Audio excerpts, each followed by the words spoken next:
시청자 여러분, 안녕하십니까. 북한 뉴스 현황 관련하여 논평하는 방송 북한 요지경입니다. 오늘은 대한민국에서 일어난 사건에 대해서 좀 이야기를 하려고 합니다. 이런 뉴스를 방송해야 할 때 좀 마음이 무거워지는데요. 음주 측정을 거부한 50대 탈북자에 대한 이야기입니다. 가드레일을 들이받고 음주 측정 3차례 거부하고 화장실에 갔다 오겠다 뭐 어쩌고 저쩌고 얘기를 하면서 거부를 한 50대 탈북자가 집행유예 1년 벌금 500만 원 선고를 받았습니다. 이게 탈북민들한테 꼭 말씀드리고 싶은데 로마에 오면 로마의 법을 따르라는 말이 있잖아요. 네. 근데 대다수 탈북자들은 이제 생존, 그러니까 어떻게든지 살아남아야 하는 환경에 처해 있었다는 건 인정을 합니다. 그래서 이분도 뭐 자기가 중국에서 숨어 살 때 공안만 보면 살기 위해서라도 도망을 쳐야 했고 그 트라우마가 남아서 경찰을 만났을 때 뭐 제정신이 아니었다, 빨리 도망가야 한다는 생각밖에 없었다 등등 얘기를 합니다. 네, 그런 개인적인 사정이 있다. 그리고 많은 분들이 그런 아픈 기억을 가지고 있다라는 건 인정을 합니다. 그러나 언제까지 그럴 수는 없어요. 대개 보면 제일 그 탈북민들에게 있어서 제가 아쉬운 점이 공중도덕과 법치 개념이 부족하다는 겁니다. 자, 이거는 사실 변명의 여지가 없는 게 술을 먹고 운전하다가 가드레일을 들이받았다? 이 자체가 벌써 중대한 범죄예요. 그쵸. 그런데 이제 북한에서는 음주하고 차 모는 게 뭐 이게 무슨 범죄냐? 친구끼리 좀 싸우다가 뼈 부러지고 서로 그럴 피 수도 흘리고 있지. 싸우고 악수하고 그래야 친해지는 거지. 가정폭력은 뭐 폭력이 아니다. 저희가 얼마 전에 김정은이랑 푸틴 얘기도 했습니다만 러시아에는 실제로 가정폭력을 처벌하는 법이 있는데 뼈가 부러져가지고 장기간 입원 생활을 하거나 이러지 않으면은 다른 폭력은 아예 범죄로 기소조차 할 수 없다는 식으로 돼 있어요. 근데 북한도 비슷하거든요. 네. 그리고 북한에서는 우리가 커피나 무슨 에너지 드링크 마시듯이 마약을 하니까 그 기준을 생각해가지고 중국에서 마약 밀수하다가 지금 수감 생활하는 탈북자 등등도 있고, 그런데 법치나 도덕 수준을 빨리 대한민국에 맞춰서 거기에 맞춰서 살지 않으면 적응 안 됩니다. 이건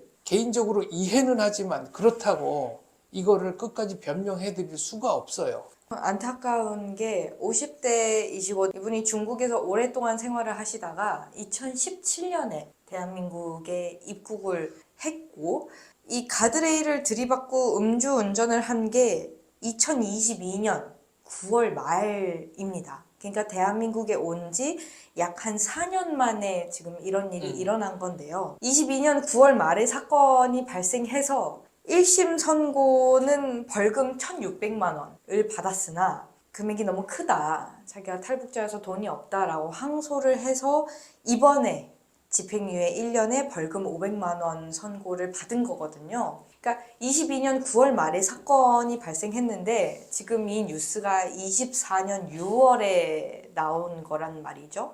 그러면 한 2년간을 법적 문제에 또 묶여 있었다는 거잖아요.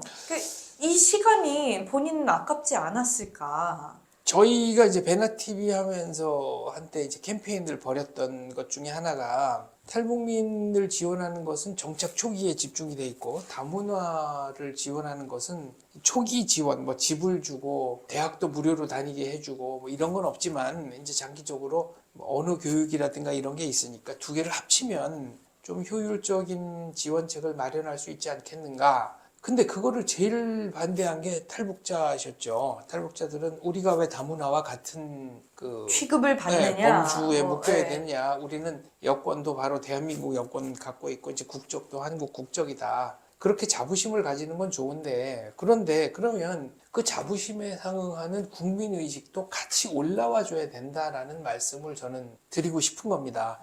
예전에 50년대, 60년대, 70년대, 80년대 초까지만 해도 미국에 이민 가는 사람들을 누구나 부러워했어요. 정말 부러워했습니다. 그런데 그때 재미교포들 중에 미국 정부가 집 주고 대학 공짜로 보내주고 그런 사람 아무도 없었습니다. 어떤 면에서 보면 일부 소수 탈북민들의 경우에는 기대 수준이 너무 높아요.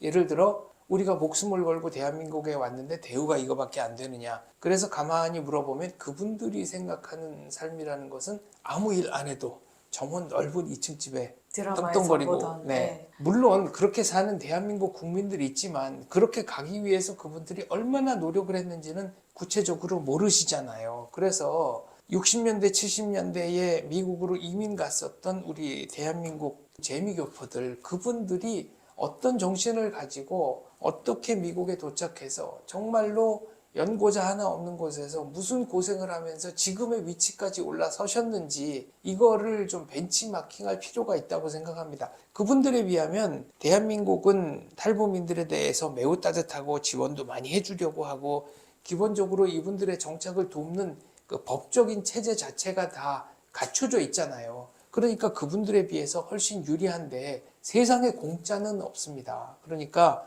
준법 정신, 이 도덕 관념 이런 것들 하루빨리 국제적 수준으로 대한민국 국민과 비슷한 수준으로 높이지 않으면 이런 문제는 계속 발생할 테고 그것은 그렇게 바람직해 보이지 않습니다. 저도 계속 얘기를 했지만 이 하나원에서 3개월 만에 모든 걸 배울 수 없으니 하나원 졸업 후에 이제 남북하나재단 이런 센터들에서 정말 어떤 장기적인 교육이 이루어져야 하지 않겠는가. 태어나서 엄마 아빠 하기 전에 수령님 감사합니다를 먼저 배우는 그 세뇌 교육은 절대 단 몇 개월 만에 바뀔 수가 없다. 이런 얘기를 제가 조심스럽게 했었습니다만 이런 뉴스들 볼 때마다 정말 마음이 무거워지네요. 그렇죠. 그리고 이제 북한은 CCTV도 뭐 없고 또 가로등도 제대로 네, 안 돼 있고요. 그렇게 좀 미흡한 사회니까 좀 과장 보태서 말하면은 그 순간만 모면하면 어떻게 빠져나갈 수 있다라고 생각하는 분들이 더러 계시는 것 같아요. 근데 대한민국은 사회 체제가 많이 고도화되고 선진화된 만큼 막상 이 현장을 빠져나갔다고 해도 결국은 다 잘못한 거에 대한 증거가 확보돼 있다고 보시면 됩니다. 가드레일 들이받았다. 음주 측정 안 했다 그래도 가드레일 들이받았으면 거기 차 번호 나오죠. 뭐 블랙박스에 다 모든 게 찍혀 있을 텐데. 그러니까 그 현장만 모면한다고 해서 그리고 저 안 그랬는데요. 아닌데요. 라고 한다고 해서 빠져나갈 수가 없어요. 이게 얼마 전에 이제 김 씨 같은 경우도 그냥 처음에 음주운전 했다라고 인정하고 벌금 내고 합의했으면 이렇게까지 일이 커지진 않았을 텐데 회피를 했죠. 자꾸 거짓말을 하고 그 거짓말을 다른 거짓말로 덮으려고 하고 이러다 보니까 이제 일이 커졌습니다. 이렇게 황망한 일을 당했을 때 이성적으로 대처하기가 쉽지 않아요. 그건 인정합니다만 그러나 그렇다고 해서 현장만 모면하면 되겠지. 설령 걸리더라도 북조선식으로 뇌물을 주고 빠져나가면 되겠지. 라는 생각은 적어도 대한민국에서는 통하지 않습니다. 이런 뉴스에서의 또 안타까운 점은 이래서 탈북자를 받아주면 안 된다. 이래서 탈북자한테 들어가는 세금이 아깝다. 댓글들이 달리는 것이 또 북한 인권 활동을 하는 한 사람으로서 안타깝습니다. 탈북자에 대한 사회적 피로감이 점점 높아지고 있습니다. 이유는 이런 식의 뭐랄까요, 이 준법 정신, 도덕 수준의 차이 이런 것들을 이제 인정을 못하고 그럼 우리가 한국식에 맞춰 살아야 되느냐? 예, 한국식에 맞춰 사셔야 됩니다. 예, 북한식은 빨리 버리셔야 됩니다. 그 버리기가 쉽지 않다는 거 인정합니다만 그거를 자꾸 붙들고 있는 한 문제가 커질 가능성이 있죠. 그리고 이제 북에서 오신 분들은 북한 기준으로 생각하시다 보니까 중간에서 자기들을 도와주는 분들 뭐 저 사람들도 이익이 되니까 하겠지. 그리고 사실은 사회적 피로감이 높아진 데는 가장 탈북민을 아끼고 사랑하고 탈북민들을 도와주고 싶어 했던 분들 사이에서 이런 그 흐름이 나온다는 거 이게 생각보다 심각하다는 거를 아셔야 됩니다. 냉정하게 말씀드리면 지금 젊은 세대는 통일에 대해서 큰 관심이 없고 통일에 대해서 관심이 없다 보니까 탈북민 문제도 뭐 좀 신기한 거 그런 게 있다는 건 알아 정도지 그렇게 뭐 문제의식이나 사명감을 갖고 있지 않습니다. 이게 현실입니다. 그런데 자꾸 이런 일이 생기면 그나마 남아있는 소수의 그 탈북민 지원 세력, 탈북민들을 아끼고 어떻게든지 정착을 도와줘야 되겠다는 시민들마저도 맥 빠지게 하고 힘들게 하는 이런 일이 생길 수 있다. 이런 악순환으로 자꾸 우리가 들어가서는 안 된다라는 말씀 꼭 당부드립니다. 제가 한 번도 방송에서 이 얘기를 한 적은 없습니다만 사석에서 이제 만나서 같이 식사를 했던 어떤 탈북민의 이야기가 꽤 큰 충격으로 다가왔었습니다. 남성 탈북자이고 뭐 제가 신원을 여기서 밝히진 않겠습니다만 식사를 하면서 이제 술이 한 잔 들어가니 본인이 대한민국에 와서 처음 뭐 겪었던 어떤 좌충우돌 이야기를 하면서 고속도로 톨게이트를 지나가려다가 길을 잘못 들어선 걸 알고 그대로 후진을 해서 차를 돌려서 역주행을 하다가 내 뒤에 오는 차가 빵빵거리고 그래서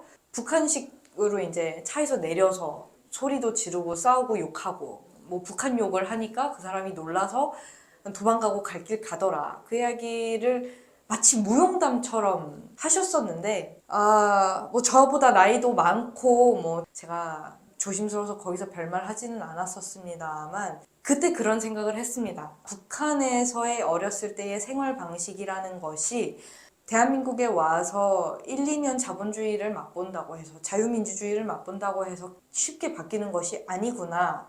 어떤 지금 와서 철없는 행동이었다. 지금은 그 행동을 후회한다라는 이런 방구의 말씀도 없으셨거든요. 대한민국에서도 이렇게 이제 시설에서 생활하다가 18살이 되면 독립을 해야 되잖아요. 그런 경우에 정착금, 지원금 500만 원을 주지 집까지 주고 이러지는 않거든요. 기본적으로 여러분들이 누리고 있는 게 공짜가 아닙니다. 그런 혜택을 못 받는 대한민국 국민도 상당히 많이 있습니다. 그리고 70년대에 대한민국이 얼마나 가난하게 살았는지 60년대만 해도 전량농가, 밥을 굶는 사람들이 꽤 많이 있었습니다. 보릿고개 넘기가 제일 어렵다는 얘기도 있었고요. 그리고 저보다 이제 윗세대 어르신들은 풍요의 70년대라는 표현을 쓰시는데 지금 제 기준으로는 70년대 제 소년 시절이 지금과 비교하면 글쎄요. 비교가 안 되는 수준이에요. 의식주에 관한 한. 그러면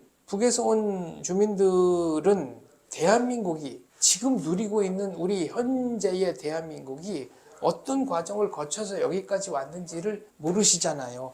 절대 공짜가 아닙니다. 어마어마한 피와 땀의 결과가 그리고 피와 땀을 흘린다고 해서 모든 나라가 다 성공한 것은 아니에요. 정말 하늘의 도움도 있었고 시운도 탔고 여러 가지 복합적인 요소가 더해져서 오늘날의 대한민국이 이루게 된 겁니다. 그런 점에서 적어도 오늘날의 대한민국을 만드는 데 기여하신 수많은 분들에 대한 기본적인 감사는 해야 되지 않는가라고 저는 생각합니다. 조심스러운 말씀이긴 합니다만 저는 늘 교육이 부족하다라고 이야기를 해왔습니다. 대한민국 사람도 태어나서 죽을 때까지 공부를 하고 배우면은 끝이 없다라는 말도 있는데 탈북민이라고 뭐 다를 게 있겠습니까?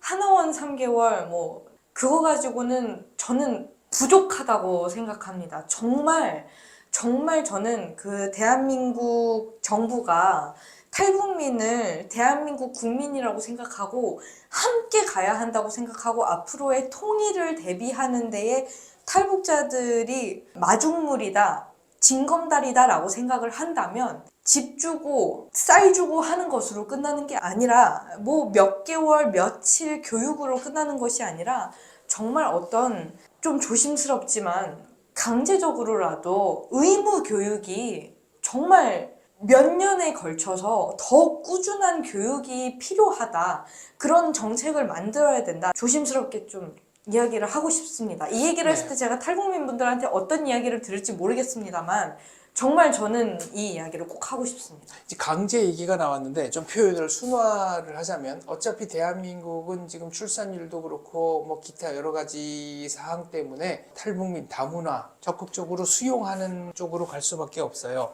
덴마크 같은 경우에 이제 이민을 받잖아요. 뭐 난민도 받고 자녀들 18세 이하 자녀들이 학교를 다닐 거 아닙니까? 그런데 그 경우에 학교 다니는 것과 별개로 하루에 몇 시간씩 주 12시간인가 18시간인가 그 덴마크 국민화 교육을 받아요. 덴마크의 역사, 문화, 뭐 언어는 이제 절실한 거죠. 그렇죠. 그래서 이제 사회적으로 이제 동화되도록 하는 그 프로그램을 이수를 해야 되는데 이게 강제는 아닙니다. 본인이 선택해서 안 받을 수도 있어요. 그 안 받으면 어떻게 되느냐? 기본 복지 플러스 알파의 알파가 사라집니다. 최소 수준의 복지 이외의 국가의 도움을 받고 싶다고 하면 나라가 제공하는 덴마크 국민 동화 교육에 참가해서 의무적으로 이걸 이수를 해라. 선택은 본인의 몫이다라는 거죠. 그러니까 그런 면에서 강제라기보다는 우리도 그런 식의 정책을 정교하게 다듬을 필요는 있다라고 생각합니다. 요거는 다문화 가정에게도 좀 필요한 정책이 아닐까라는 생각을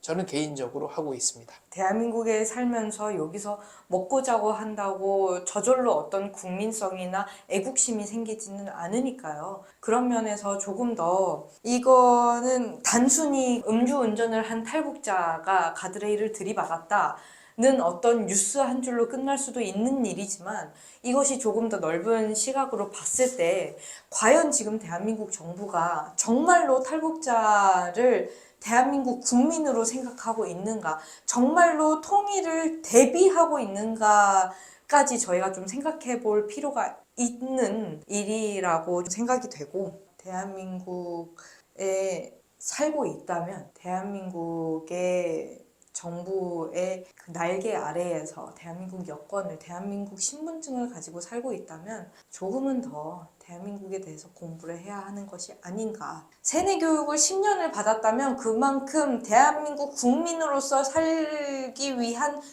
교육도 10년을 받아야 한다. 30년을 살다 왔으면 30년 받아야 된다. 50년 살다 왔으면 50년 받아야 된다. 저는 그렇게 생각합니다. 네, 보통 우리가 이제 리더십 얘기를 많이 하잖아요. 근데 리더십 못지않게 팔로우십도 중요합니다. 최근 세계 추세라는 말씀도 조심스럽게 드립니다. 알겠습니다. 오늘은 여기서 마무리를 하겠습니다. 감사합니다. 감사합니다.